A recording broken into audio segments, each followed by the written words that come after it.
नमस्ते, मेरा नाम लीना है और लीना एक्सप्लोर इंडिया में आपका स्वागत है। लास्ट वीडियो में हमने सोमनाथ मंदिर के बारे में बात की थी और इस बार मैं द्वारका जो 4 धामों में से एक माना जाता है उसके बारे में आपको उसके इतिहास, पौराणिक मान्यता और वहाँ आप कैसे जा सकती हैं, वहाँ की पूरी यात्रा के बारे में आपको जानकारी दूंगी। तो शुरू करते हैं। तो पहला है द्वारकाधीश का इतिहास। मतलब ये जब है ना भगवान कृष्ण ने मथुरा में कंस का वध किया था, उसके बाद वहाँ पे जरासंध का आक्रमण लगातार बढ़ता जा रहा था, तो जिसकी वजह से उन्होंने अपनी सेना और यदुवंश की रक्षा के लिए वहाँ से जाना तय किया। तो वहाँ से वो एक सेफ जगह चाहते थे जहाँ पे उनकी सेना को कोई परेशान ना करे। तो वो द्वारका आए। वहाँ पे उन्होंने समुद्र से जगह मांगी रहने के लिए, और फिर वहाँ पे उन्हें द्वारका नगरी बसाई। अब बात करते हैं, ये जो द्वारकाधीश मंदिर है, ये जो मंदिर है ये अरब सागर में गोमती नदी के किनारे पर द्वारका जिले में स्थित है।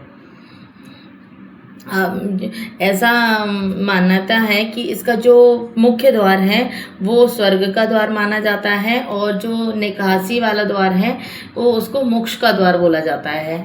और यहाँ पर जो श्रद्धालु जब भी दर्शन करते हैं तो वो पहले गोमती नदी में स्नान का बहुत महत्व है, तो उसमें पहले स्नान करते हैं, उसके बाद द्वारकाधीश मंदिर के दर्शन करते हैं।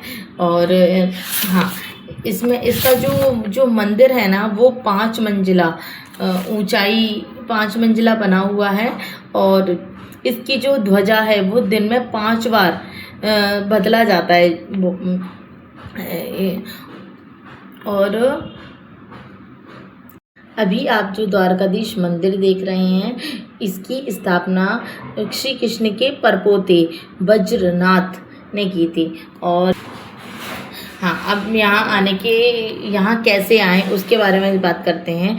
यहाँ जैसे अगर आप आते हैं तो आपको द्वारका रेलवे स्टेशन आना होगा, और यदि आप एयरपोर्ट से आते हैं तो आपको जामनगर एयरपोर्ट पास पड़ेगा, वहाँ से सिर्फ 141 किलोमीटर और रह जाएगा। तो फिर आप ट्रेन या बस किसी से भी आ सकते हैं। फिर यहाँ आने के बाद बात की जाए होटल की, तो आपको होटल 1500 से लेके 2000 के बीच में AC रूम मिल जाएगा, बहुत सारे। और इसके बाद फिर आप बात करते हैं, बात की जाए यहाँ के दर्शन का टाइमिंग क्या है, तो सुबह है 6:30 बजे से 1 बजे तक, और शाम को 5 बजे से लेके 9:30 बजे तक आप दर्शन कर सकते हैं। अब द्वारकाधीश मंदिर के बाद आता है रुक्मणी मंदिर। अब अगर रुक्मणी मंदिर और द्वारकाधीश मंदिर अलग क्यों हैं, तो ऐसी मान्यता है कि अब इसके 2 किलोमीटर, इस मंदिर से 2 किलोमीटर बाद रुक्मणी मंदिर पड़ता है। अब रुक्मणी मंदिर और द्वारकाधीश मंदिर अलग क्यों हैं? रुक्मणी मंदिर और द्वारकाधीश मंदिर के पीछे भी एक कहानी है। ऐसी मान्यता है कि एक बार ऋषि दुर्वासा को श्री कृष्ण ने अपने यहाँ पर भोजन के लिए आमंत्रित किया, तो दुर्वासा जी ने शर्त रखी कि मेरा रथ आप दोनों स्वयं खींचेंगे। तो दोनों खींच रहे थे, तो रास्ते में रुक्मणी माता को प्यास लगी, तो उन्होंने कृष्ण से बोला कि मुझे प्यास लग रही है।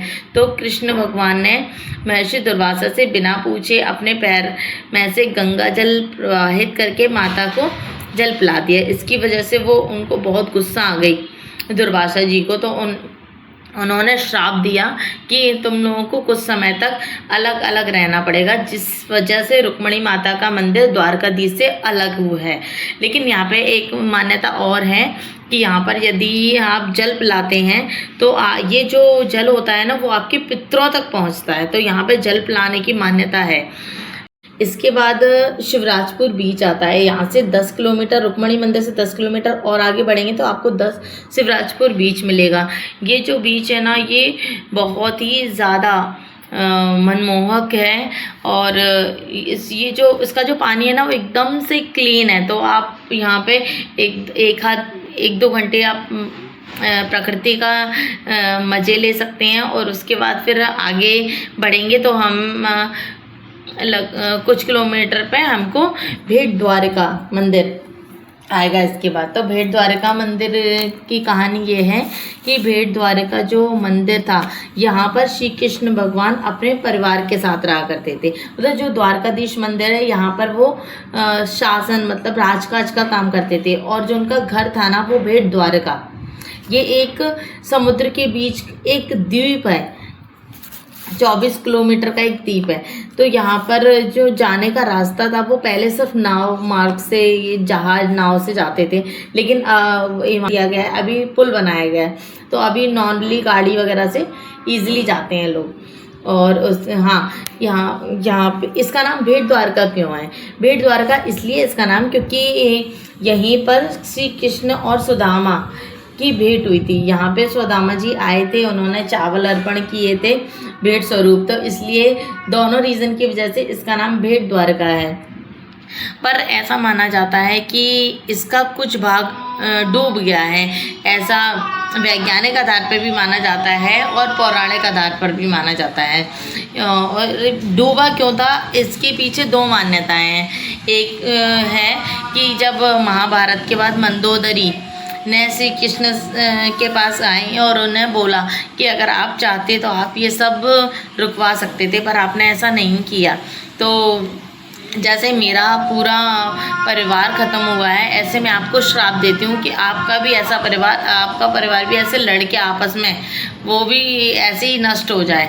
इस मान्यता की वजह से भी बात आगे चल के, कुछ टाइम आगे चल के ये आपस में यदुवंश, आपस में इनके वंशज थे जो कृष्ण भगवान के, वो आपस में लड़के ही ख़त्म हो गए। और एक मान्यता और है कि एक बार श्री कृष्ण भगवान समुद्र के किनारे पर बैठे थे, तो एक शिकारी आया, उसने सोचा कि कोई जानवर है, तो उन्होंने श्री कृष्ण के भगवान के पैर में तीर मार दिया, जिसकी वजह से उन्होंने प्राण त्याग दिए थे। जो मैंने लास्ट वीडियो में बताया था ना, बाल का तीर्थ, वहाँ पे उन्होंने अपने प्राण त्यागे थे। तो उसके जब उन्हें प्राण त्यागे ना, तो उसके बाद ये जो द्वारका है ना वो अपने आप ही समुद्र में समा गई थी। तो अभी कुछ भाग है, लेकिन कुछ भाग समुद्र में भी इसके अवशेष मिलते हैं। अब इसके बाद बात की जाए गोपी तालाब की, इसके बाद वापस आते टाइम आपको गोपी तालाब मिलता है। गोपी तालाब के पीछे मान्यता ये है कि जब मथुरा छोड़ के श्री कृष्ण भगवान द्वारका आ गए थे, तो जो गोपियाँ थी वो उनके मतलब उनका जो वो बिछड़ना सहन नहीं कर पा रही थी, तो जिसकी वजह से कृष्ण भगवान ने उन्हें अपने पास ही बुला लिया था। तो वहाँ पे श्री कृष्ण और गोपियों ने एक रासलीला की, और वो उनकी अंतिम रासलीला थी। रासलीला करते करते वो वहीं की मिट्टी में जलमग्न हो गई, तो जहाँ से उस तालाब की मिट्टी पीली और चिकनी हो गई, जो गोपी चंदन बन गया। तो वहाँ पे जब भक्त जाते हैं ना, तो वो मिट्टी मिलती है चंदन के रूप में, वहाँ से अपने घर लेकर आते हैं गोपी चंदन के रूप में।